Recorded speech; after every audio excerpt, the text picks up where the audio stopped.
মানুষের জন্য তাফসীর করতেছেন, ওয়াজ করে শোনাইতেছেন।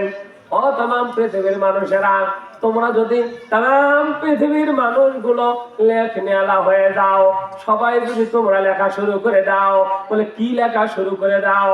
আমি আল্লাহ রাব্বুল আলামিনের প্রশংসা যদি তোমরা লেখা শুরু করে দাও, আমি আল্লাহ রাব্বুল আলামিনের গুণগান যদি তোমরা লেখা শুরু করে দাও, तमाम পৃথিবীর মানুষগুলো যদি তোমরা লেখনেওয়ালা হয়ে যাও, আর तमाम পৃথিবীর যত গাছ গোছালি আছে, ওই গাছ গোছালি গুলোকে যদি কেটে কেটে তোমরা কলম বানায় দাও, আর तमाम পৃথিবীর মধ্যে যত নদী আছে, সাগর আছে, মহাসাগর আছে, সবগুলো পানি যদি তোমরা কালি বানায় দাও, এই মানুষ রূপী লেখনেওয়ালা ব্যক্তিরা লিখতে লিখতে শেষ হয়ে যাবে।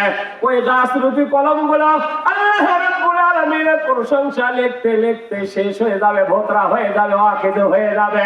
ওই দরিয়ার সমস্ত পানিগুলি কবার কালি রূপী পানিগুলি শেষ হয়ে যাবে, তবুও তোমরা আমি আল্লাহ রাব্বুল আলামিনের প্রশংসা আদায় করে শেষ করতে পারবে না। বলেন আলহামদুলিল্লাহ।